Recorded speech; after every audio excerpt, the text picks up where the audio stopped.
Wait, what's the under distance? New Minecraft 1.17 features? Okay, I'm gonna check this out. In today's video, I'm gonna show you guys 75 new features in part 1 of the Caves and Cliffs update. All the ores now have deep slate variants, which all look like this.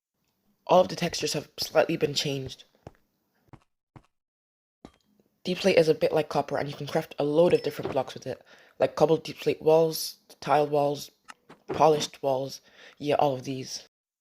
You can easily obtain all of the deep slate blocks just by putting it in a stone cutter. Also, all of the normal ores have been changed in texture. Coal, iron, copper, gold, emeralds, lapis, redstone, diamonds, all of those. A change was also made to copper, iron, and gold ore.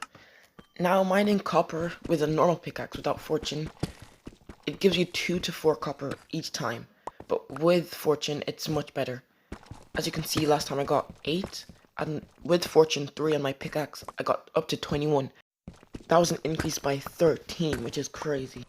With this new update, the fortune enchantment is much more useful because it works on every single ore, well, except from netherite. With the new raw iron, raw copper, and raw gold, you can craft blocks of raw iron, raw copper, and raw gold. And smelting raw iron, copper, and gold in the furnace is exactly the same as normal. There's also 3 new blocks, which are smooth basalt, which can be found in amethyst geodes, calcite as well on the outer layer of amethyst geodes, which is kind of cool. Dripstone's also new, and when you jump on it, you take damage. It looks like this when it's fully grown, and it can also hang from ceilings. And if it falls on your head from around 40 blocks, it's enough to kill you, even with a netherite helmet. Glow lichen is a new light source that will be found on the walls of caves. And now some copper stuff. As you can see here, there's 4 different variants for copper. There's normal copper, exposed copper, weathered copper, and also oxidized copper. You can also craft a block of raw copper, which looks like this. The copper slowly oxidizes over time and loses its original color, but you can also prevent that from happening. I'll show you guys that in a second. With copper, you can now craft the spyglass, which is an amazing item that allows you to zoom in on stuff. And also you can craft lightning rods, which of course attract lightning that are close by. It's crafted by using 3 copper ingots in a row like this, and you can place the lightning rods in any direction that you want. Also with copper you can craft cut copper, which looks like this, and you can also wax it. I'll talk about that in a second. There's also stairs and slabs, but I couldn't find the slabs, so yeah, it's exactly the same. There's weathered, oxidized, exposed, just a normal. And now I'll talk about the waxed stuff. So you can wax copper to keep it from oxidizing over time.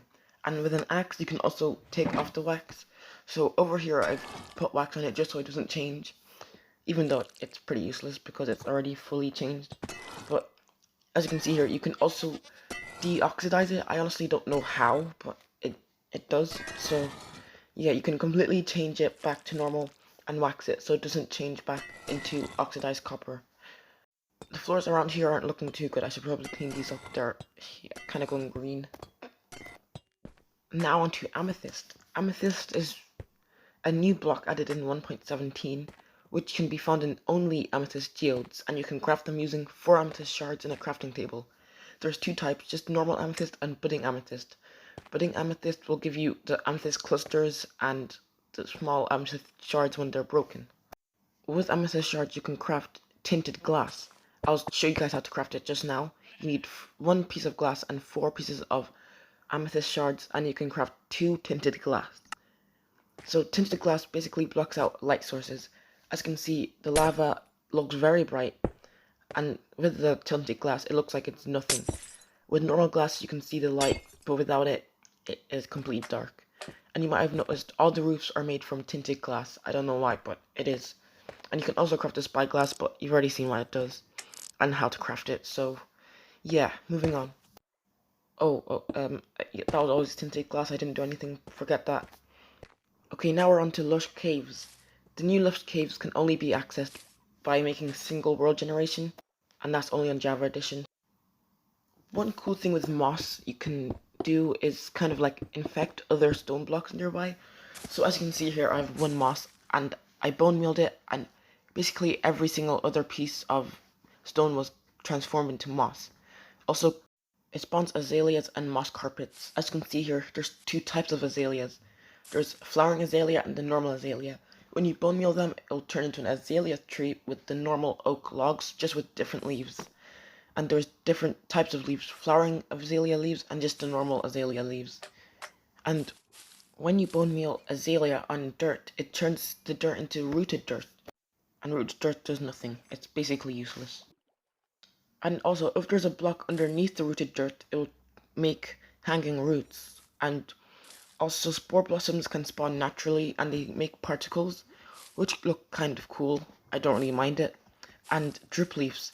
Yeah, this can... I don't know how to explain it. When you stand in it, it goes down. That's basically it. It's kind of cool because on Java Edition, if you stay there, you'll go into a crawling position. But yeah, there's also glowberries. These are basically a food source, and they make light in lush caves. And yeah, that's basically it. You can't eat them in Bedrock Edition for some reason. And yeah, as you can see here, if you throw an item on drip leaves, then it falls down. And now stuff about underwater mobs. As you can see here, there's new axolotls. You can also get a bucket of axolotls, but I don't know why I would do that. There's also 5 colors, but I couldn't get the 5th one because it's insanely rare. It has a 1 in 1,200 chance to spawn, which is very unlikely, so I couldn't get it. But one thing I found kind of weird is when you attack an axolotl. Oh, I killed that one. But if you attack it and it doesn't die, it will go into this like regenerating thing. I don't know what it's doing, but it regenerates, and after a few seconds it goes back to swimming, which is kind of cool. So yeah, of course there's also glow squids, which are squids that glow, and that's it. There's also baby glow squids, and that's basically it. And if you kill a fully grown glow squid, not a baby one, why would you do that? You will get glowing sacks, and you get more if you kill it with a looting 3 sword. And with the glowing sacks, you can craft glowing item frames, which kind of glow, not really. I kind of just put a glow item frame in a glow item frame. And now onto goats. They have their entire own section, and goats can jump really high, like unbelievably high. I don't know why, but they can jump very high. Yeah, like that. I think they can jump up to 10 blocks, which is unbelievable. And you can also milk the goats. And yeah, I don't know why you would do that, but yeah, that's a feature.